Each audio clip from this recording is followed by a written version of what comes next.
maa ñu leen di ñaax lépp lu ngeen man def leen ko pour que patients yi am mbégte patients yi mën a wér vraiment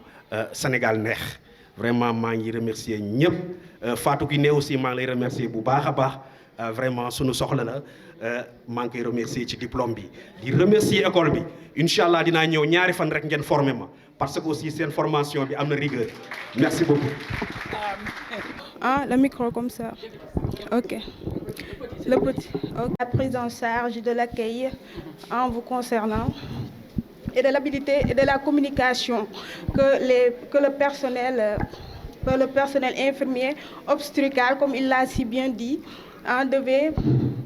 promouvoir. Maintenant, il a eu à vous interpeller selon votre rôle. Mais mon problème est que, en plus de ce rôle que vous connaissez déjà, et vous vous êtes préparé déjà à affronter ce rôle, pourquoi à chaque fois il y a des manquements par rapport à ce rôle? On dirait que notre personnel, ils ont toujours tendance à faillir à leur rôle. Maintenant, mon question revient à savoir, est-ce qu'il y a un suivi par rapport à ces rôles? En plus des sanctions, vous avez eu à parler des sanctions qui étaient prises à leur égard, mais j'aimerais juste insister sur la suivi. Est-ce qu'il y a un suivi par rapport à ces rôles qui leur ont été imprégnés depuis leur formation? Je m'excuse. Merci. maa ngi nuyu ñëpp di leen sant di rafetlu jataay bi di gën a kontaan bi yàlla defee boole ñu ci jataay bi nga xamante ne dafa bokk ci jataay yi gën a neex suñu boroom parce que lu jëm ci wàllu faj defe naa ne xettali doomu aadama xettali askan dara gënu ko rëy ñu ngi ñëw nag gunge suñu doom Khady Mendy di sama doomu dëkkandoo mu yëgal ma ko ma ni ko il faut que ma ñëw parce que nit ku nekk sa bés moo la ñor te bésu Khady bi xeebalu ma ko moo tax ma déplacé wu ñëw fekk si leen maa ngi félicité waa Infosite d'autant plus que école bi biñ koy tijji maa ngi koy fàttaliku maa ngi kontaan ci résultat yi ñu wax yi ni moom ngeen engrangé muy lu am solo nekk loo xamante ne lii léegi maa ngi naan sama dëkkandoo bi sama doom bi de bu amee bac ren Infosite laa koy yóbbu mu defi sage-femme d'État donc muy lu am solo maa ngi remercier ñi nga xam ne ñoo ŋànk école bi bàyyiwuma kenn du ma tudd benn tur ñi fa jaar ñi nga xamante ne ñooy conseil d'administration bi directeur beeg ñëpp daal maa ngi leen di sant di leen gërëm pour à propos du thème bi ñu doon développé léegi je pense que choix ne pouvait être plus important que ce choix parce que au niveau des hôpitaux le problème qui se pose avec acuité c'est ce problème des urgences et le problème de l'accueil dama ñëw toog rek xale yi toog kii duma bàyyi ma fen ma ni ko ñu ngi nii toog de mais lu ñu fi wax du lu ñuy jëfe du ma fen je dis ce que j'ai murmuré ñi ngi faj effectivement ñu ngi leen di former ñi ngi leen di jàngal ñi ngi leen di xamal surtout thème bi ñu développé mais problème bi gën a posé wu au niveau de l'hôpital des structures sanitaires mooy accueil bi les gens ne cesseront jamais de décrier la manière dont les malades et les accompagnants sont accueillis au niveau des structures sanitaires dinañ la toroxal dinañ la gëdd dinañ la yuuxu duñ la tontu n'est-ce pas ensuite dinañ la fa abandonner ba nga xamante ne mooy loolu moi si je prends un exemple sur moi je suis cardiaque ma maman est décédée ñu am ñetti fan fekk pendant presque une vingtaine de jours dama nekk ak moom ci clinique bi j'étais épuisée jeex sama réserve yëpp jeex sama xol naqadi ma feebar je me sentais pas bien les gens qui me connaissaient ci dëj bi ñu ngi naan Bousso de wérul xool leen kanamam gi ni mu sadde xool leen nangam ba ci guddi j'ai dit à une amie kaay yóbbu ma clinique ba. Je viens à la clinique Habib Saad, je tape à la porte, l'infirmier ou le médecin qui était à l'intérieur ñëpp ne mi ngi ci biir ñuy fëgg di fëgg ubbiwul ba ci yàgg mu ubbi di fudd xam nga donc mi ngi doon nelaw. J'ai dit à qui m'a accompagné nañ dem Saint-Jean. Quand nous sommes arrivés à Saint-Jean ma ni ko woowal docteur Alain parce que xam naa ko miin naa ko ni ko Mame Diarra moo feebar. Aussitôt dafa ñëw ñu dugal ma urgence mu xool ma mu ne ma il faut que je te retienne parce que tu es décompensé il faut que ñu téye la et cetera. Donc Habib Saad le lendemain lui-même il vient il me trouve fële Saint-Jean mu ne ma mais madame et cetera ñëw dellu sil ma ne ko je ne reviens pas vous m'avez mal accueilli fii ñu ma bien accueilli rek fii laay toog fii laay des donc c'est des yu mel noonu donc li nga leen wax mooy dëgg ah yéen a opté vous allez prêter serment il faut que ngeen gëm loolu ngeen di wax parce que vous avez prêté serment pas devant nous mais devant Dieu. Vous avez prêté serment devant Dieu et Dieu est le seul témoin mi ngi leen di xool olof yi nee nañ borom bët bu rëy bi borom nopp bu xóot bi donc def leen noonu malade bu ñëwee sama xarit nee na dafa doon matu mu ne sage-femme bi ay madame bësal ma sama pooj yi mu ne ko dañ laa wax fii dañ fiy bësaate donc c'est ça que j'avais à dire pour daal urgence yooyu daal ku nekk góorgóorlu ci maa ngi gërëm ñëpp di sant ñëpp di leen encourager. Toujours égale à elle-même. On applaudit très fort, madame. Elle est une dame battante. Maintenant, on donne la parole à le grand monsieur là, monsieur Fallou Sène. Comme mbooloo mi maa ngi leen di gërëm Ismaïla ñu ngi lay gërëm vraiment Ismaïla li nga wax sànq ñaax nga récipiendaires yi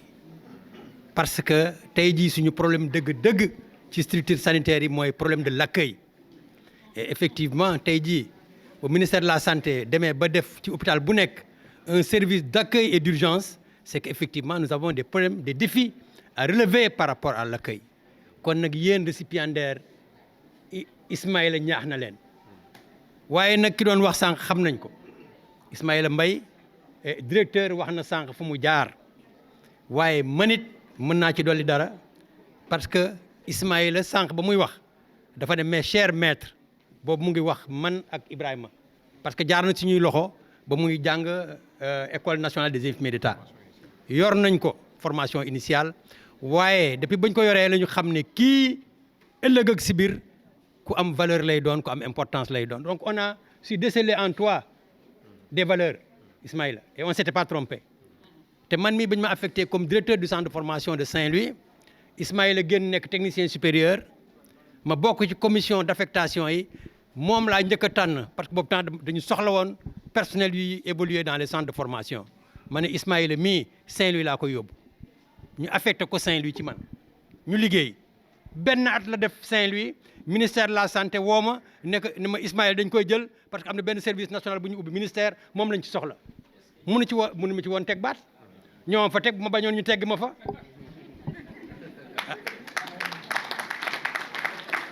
ku la yóbbu Ndar comme directeur soxla na koo xam ne kii personnel bi nga nekkal mais nu may def man de bu doon sama sago nag du dem waaye comme ministère moo ko soxla te foofu wax dëgg sur le plan national lañ ko soxla yóbbu leen Ismaïla dem au niveau national donc et aujourd'hui il est dans un projet de l'USAID.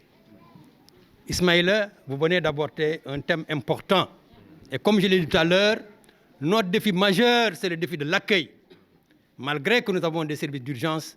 d'accueil et d'urgence, effectivement le personnel est interpellé et dinaa am lu ma leen di nettali tuuti loo xam ne lii man mii maa ko dund dama mësoon jub hôpital gis benn waay bu génn di mer di ñaxtu ma woo ko ma ne ko waaw sëriñ bi lu xew mu ne ma hôpital laa génn de waaye niñ ma fa recevoir fii de xaj sax bu feebaree waru fa dugg loolu la ma wax xaj sax bu feebaree waru fa dugg waaye kon yéen ñii am seen diplôme góorgóor leen ci accueil bi surtout nag yéen sage-femme yi surtout yéen sage-femme yi góorgóorlu leen ba jigéen buy matu ngeen jàppale ko ba mu matu ci jàmm c'est ce que j'ai dit tout à l'heure waaw aider les femmes à donner la vie waaw mais aider-les également peut-être à les encourager pour continuer à procréer encore une fois Ismaïla waaye nag Ismaïla en tant que président de l'association nationale des infirmiers d'État l'ANIDES am na loo xam ne li aussi dañ la ko dénk service d'accueil et d'urgence am na waaye nag dama ne service kuy recevoir nit ñi en urgence parce que loolu mooy suñu problème tey war nañ am une formation complémentaire loolu yàgg nañ ko wax fexeel ba yow tey ji yaay toog ak ministre yi yaay toog ak kilifa yi fexeel ba ñu nekk ci service d'accueil et d'urgence là ñu defal leen une autre formation complémentaire merci jërë ngeen jëf. Tout ça c'est pour mieux me coacher à réussir cette cérémonie. Merci monsieur Fallou Sène, vous avez la parole. Tu fais mieux les choses que nous. Alors Mame Diarra, salam alaikum. Mame Diarra, tu es toujours égale à toi-même. Excellente femme, une femme de développement, une femme d'action. Mame Diarra, yal na yàlla wéral sa cër. Je suis content de te revoir. Ça fait des moments, vraiment, on ne s'est pas vu. Mais bon, moi j'interviens, c'est pour faire une contribution. Une contribution dans le sens que nous avons reçu des enseignements de la part du conférencier. Des enseignements importants et intéressants, mais qui sont très utiles pour les récipiendaires. Mais l'homme est à la hauteur, et qui connaît Ismaïla Mbaye, c'est que c'est quelqu'un qui fait bien les choses. Je vais vous faire une révélation. Nous avons été à l'origine de la création de l'Infosite, lui et moi. Quand on était étudiant, depuis qu'on était étudiant à l'INDSS, on est promotionnaire. Et quand on a eu l'idée, tout de suite il me dit, il nous faut des sommités, des gens expérimentés, des gens qui ont de la valeur, qui ont de la réputation et une bonne réputation pour nous accompagner dans cette initiative qui est une initiative, nous sommes sûrs, grandiose. Et voilà qu'on a choisi nos grands qui ont contribué à notre formation parce qu'ils ont été des encadreurs à l'INDSS et nous sommes passés par là-bas. Ibrahima Fall, le grand Ibrahima Fall que tout le monde connaît, et son jumeau, je l'appelle comme ça toujours, c'est son jumeau, effectivement, Abdoulaye. Mais il y a aussi le grand Cheikh.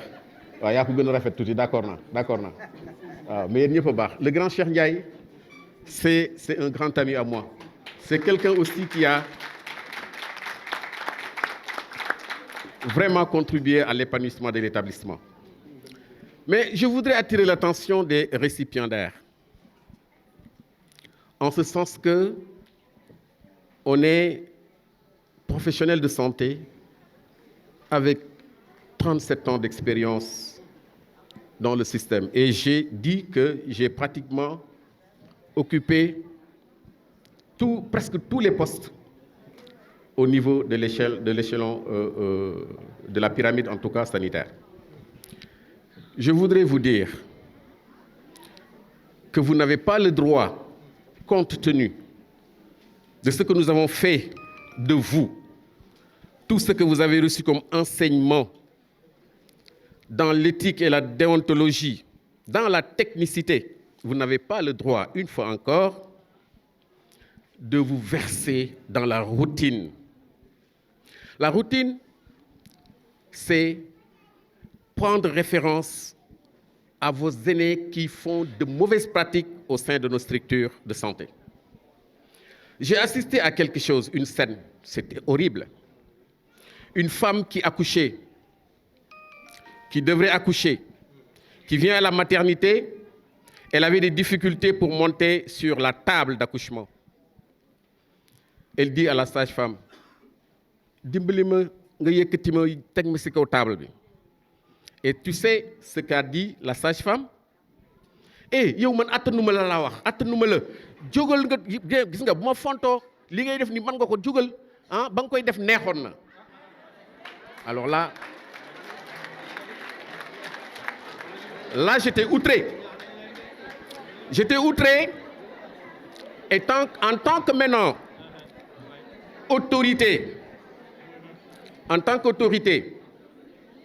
j'ai pris la décision de faire un rapport sur lui. Et je vous assure que ça a porté ses fruits. Ce jour-là, j'ai même pleuré. Je vous en prie, ne vous versez pas dans la routine. Ayez de la considération aux patients. Ayez de la considération aux patients.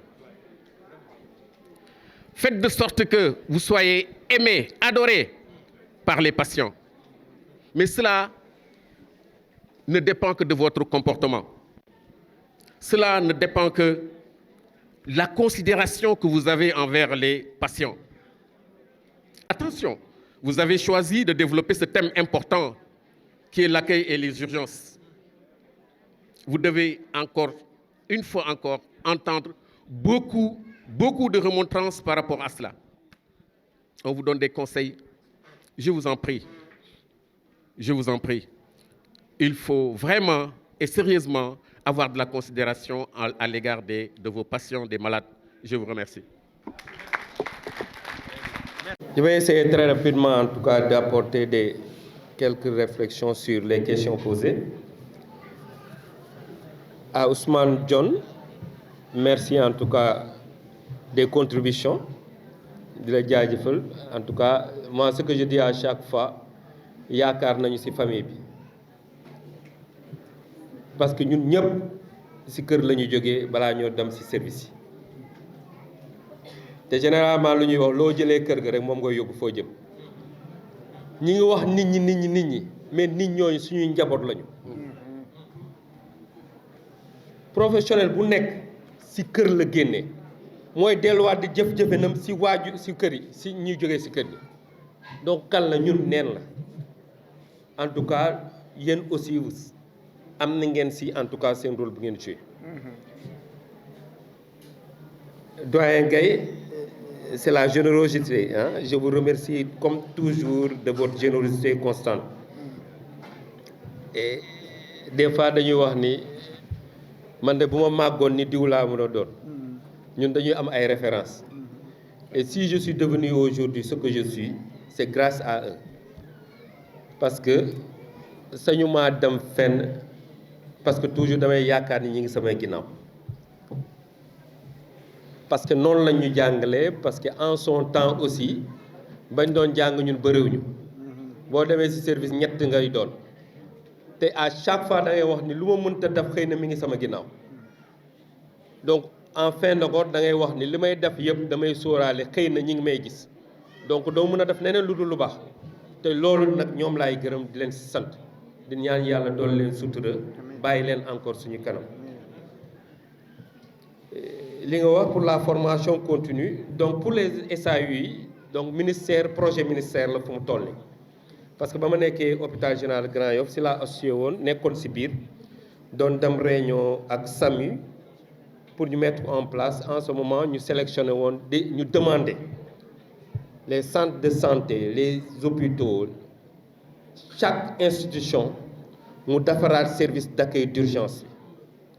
mu nommer des infirmiers ak médecins référents bi ba pare ñu tàggat leen jox leen formation. Normalement formation bi dafa waroon continuer. En tout cas, c'est un projet du ministère de la Santé, hein, ça devait être continu. Et merci aussi de vos contributions. Pour Madame Gueye, pourquoi il y a toujours des manquements? Comme nous l'avons dit, il y aura toujours des manquements, comme Oustaz Sall nous l'a dit, c'est penc bi. Ñun ñëpp dañoo génn fenn dañoo jógee fenn te damay wax des fois étudiants yi ma ne da ngeen am ñetti chance te bu ngeen ñetti chance yooyu bu leen fexee ba ñetti chance yooyu rëcc leen xam ngeen ni seen àdduna yàqu na mooy nga am chance nga jógee ci kër ñu yar la nga delluwaat ama chance ñu orienter la dans une école de formation buy taxawu nit ñi nga def ko ñetti at nga delluwaat ama chance nga génn ñu yóbbu la fenn foo xamante ne dañ la fa teg pour ngay taxawu nit ñi ñett yooyu bu la rëccee xamal ne yow yàqu nga c'est fini te ñun xam nañu fu ñu jógee profession bi à chaque fois dañ leen koy wax ñi ngi nii dañ leen tàggat ne leen fu mu soxee mooy lan fu mu jógee donc mooy ñi ko yëkkati ñi tax ba ñuy former nit ñi ñooñu dañoo jógoon ngir rek wàllu nit ñi pour am ngërëmu borom bi loolu moo waral formation bi tey mooy xooloon nit ñi feebar nañu mënuñu leen faj donc dañ leen di ber fëre di xaar ñu nelaw ñu dem yóbbu leen suuli leen ñoom ñu jóg taxaw ne au moins taxaw ñu dem au moins ñuy assister leen ñu dem ci dignité ñu continuer di leen assister pour wàññi seen métit di leen sang di leen may ñu lekk ba seen borom moom leen pour lan uniquement yaakaaruñu ci woon fay yaakaaruñu ci woon dara lu dul ngërëmu borom bi ñu dama dem ba xool nit ñii seen njëriñ am na ñu dem ba formation bi tey jii mu am donc bu fekkee formation bi am na ñu leen di tàggat te yaakaar naa ne bés bu nekk seen waajur yi di leen orienté bu ñu demee ba ñett yooyu rëcc leen ak xamal ne dee nañu c'est fini donc da ngeen see war a sant suñu borom lu bëri ngir am au moins nga faj nit ki mu ñëw nee la jërëjëf boobu fu mu koy tibbee bu mu la doyul dara dootu la doy ci àdduna donc madame Guèye ñi ngi lay wax ni suivi yi effectivement am na parce que à chaque fois ñi ngi déglu lu tax ministre bi di ci wax lu tax ñeneen ñi di ci wax c'est parce que am na ñu dégg te ñi ngi suivre xëy na nag matuwaay bi doyul ba ñu mën a sanctionner nit ñi mais xamal ni suivi baa ngi fi te ñi ngi ñaan askan bi aussi ñu jóg taxaw ci aussi di dénoncer di wax fu ñu war a waxee parce que seeni njaboot lañu madame Mame Diarra comme toujours merci te thème bi boo gisee ñu développé ko man feneen laa ko développé woon mais ñoom ñoo ko xalaatal seen bopp ñu woo ma au téléphone ne ma dañoo bëggoon nga ñëw animer ñu sur lii ma kontaan si parce que problématique actuelle la te dama yaakaar de laa am donte tàggat nañ leen ba ñu am lu ñu war a am tey jii ñu ñëwaat ñaaxaat leen yéen ngeen wax si dama yaakaar ni du ñu faillir à leur mission mais nag nañu jàng parce que lépp ci ci nit ki la sacralité de la vie l'être humain kooku la ñu amal affaire comme ni suñu maam Dabaax waxoon yàlla yokk leeram ni waxoon moom bu amoon chance de day liggéey pour taxawu askan bi ngir lan am ci ngërëmu borom bi booy wuti gërëm foo koy wutee ginnaaw borom bi seeni waajur ngeen am chance taxaw pour taxaw nit ki boo ci amul gërëm xamal ni safaan ba rek nga ci am pour de bon foofu damay wax rek benn anecdote te je pense bien que xëy na toujours dama leen koy wax te toujours fu ma dem dama koy wax dama leen nee ni ñun ñëpp ay mbokk lañu ci salle bi boo xoolee am na ku fi nekk xamuma ko mais boo moytul bu ñu toogee ba di waxante ma ak moom am na fu ñu sekkee donc nañu xalaat ni kiy ñëw hôpital ki may taxaw bu dul sama mbokk collègue la bu dul sama mbokk collègue xëy na am naa xarit boo xamante moo ko nee demal foofu maa ngi foofu bu dul loolu xëy na am na yaakaar ne am na keneen ku ma fajoon kooku dégg na loolu muy am yaakaar bu ñëwaat ci man donc yaakaar yooyu lañ fi am donc nañ ñaan yàlla mu may ñu chance boobu di ubbi suñu xol ak suñu xalaat man chance boobu xëy na laa amoon parce que benn jour dama monté woon à la réanimation parce que fa laa commencé ogi benn guddi ma ñëw jël garde commencé di defar samay maladie rek benn dame ne ma pis grand kaay ne ko lu xew mu ne jëlal sa chaise nga ñëw toog sama wet nga wax ñu waxtaan ne ko waaw soxna si yow neex nga di xoolal maladie yi yëpp man ma ñëw pour faj der yow nga ne naa jël chaise toog sa wet mu ne waa dimbale ma rek xëy na yàlla moo ma suturaal ma ne ko waa may ma yeggale samay liggéey après maa ngi ñëw ma def li may def yëpp pare daal di ñëw toog si wetam dañoo commencé waxtaan même pas 5 minutes mu nelaw non pas dee mu tëdd nelaw quoi di nelaw pas nelawul waaw comme ça ma daal di ah moom nelaw na di ma jóg delluwaat li may def fekk mu laaj ma ana sama doom parce que césarienne la woon parce que césarienne ni bu ñu leen césarisé doom bi dañ koy yóbbu maternité moom dañ koy yéegal pour ñu mun ko surveiller rapproché ma ne ko non sa doom mi ngi foofu ma atténuer situation ne ko non bul am leen looy xaat parce que nii lay demee dara jotu la dañ lay surveiller rek parce que fële boo fa demee yow donc si salle la alors que fii ñun dañuy toog di veiller si yow noonu mu calmé wu mu tëdd nelaw biir seet ñu def li ñuy def mu dem ma dem mu am semaine Dakar la woon man ma ñibbi si Thiès ñëw jël sama congé ñëw Thiès may waxtaan si biir njaboot bi rek sama bàjjen woo ne ma ah na nga def ça va man de keroog semaine passée sax maa ngi woon seen hôpital ma ne ko ah bon mu ne woon sa jabaru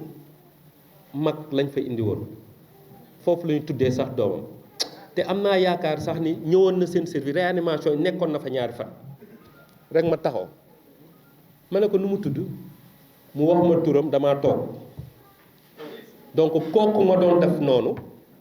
sama askan la bokkoon dama toog ma xalaat ma santaat suñu borom ma ne mënoon naa demee neneen bu ma ko ñàkkoon kersa bu ma ko saagoon bu ma ko faalewul woon nan laa naroon doon ci biir famille bi te fépp fu ma dem ba léegi loolu day nekk sama bopp pour wax ni kii ma jàkkaarloo xëy na sama mbokk la lu ma mënta def dama koy def donc anecdote boobu toujours laa jox nit ñi ñun ñëpp ay mbokk lañu yara di ko amu fi bañ a déglu amu fi bañ a accueillir amu fi dañoo sant ñu liggéey ngir am si gërëmu borom bi dellu am si luñ siy am pour njaboot donc jërëjëf Mame Diarra en tout cas loolu lañ leen tàggat loolu lañ leen di wax à chaque fois Fallou Sène merci beaucoup en tout cas ñoom ñëpp laay remercier parce que nit ki boo nekk léegi ñoom am nu ñu mel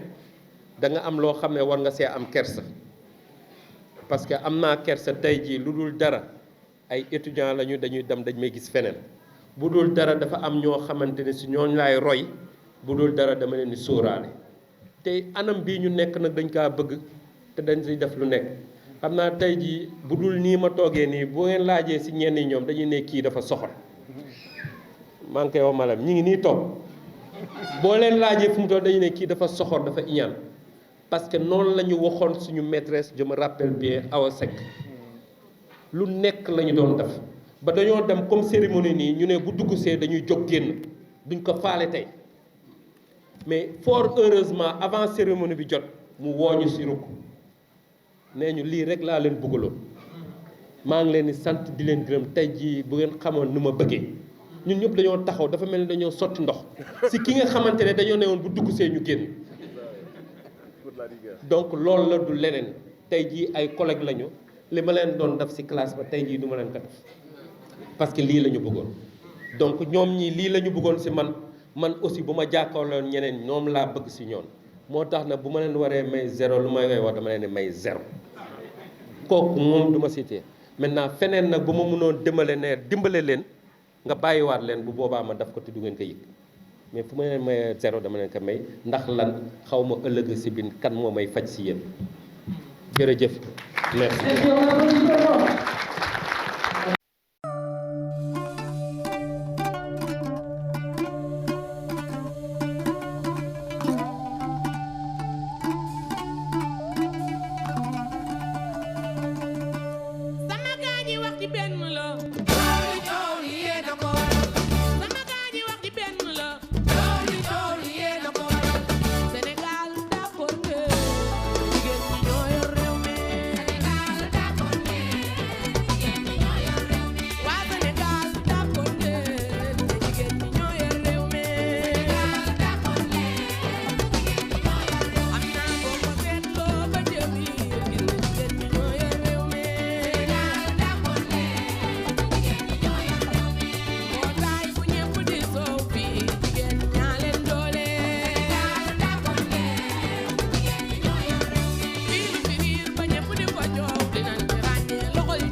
de consacrer ma vie dans les règles de la morale naturelle à l'application des lois protectrices de la famille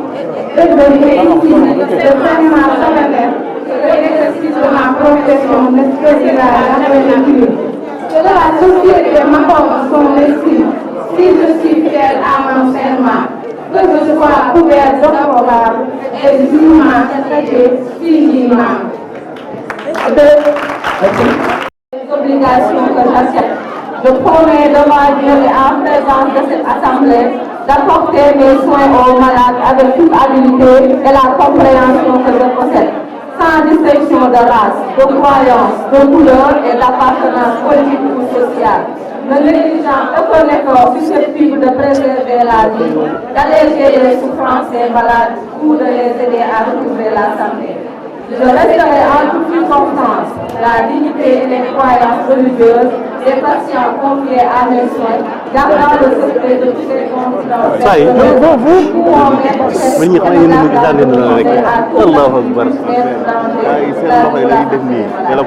Je m'efforcerai de maintenir mes connaissances professionnelles au niveau les plus élevés et prêterai appui loyal à l'État tous les membres de l'équipe de santé. Je ferai tout ce qui sera en mon pouvoir pour faire honneur au corps de développement de l'infirmier et préserver l'intégrité à laquelle se doit tout infirmier. Que Dieu nous soit en aide. Amen.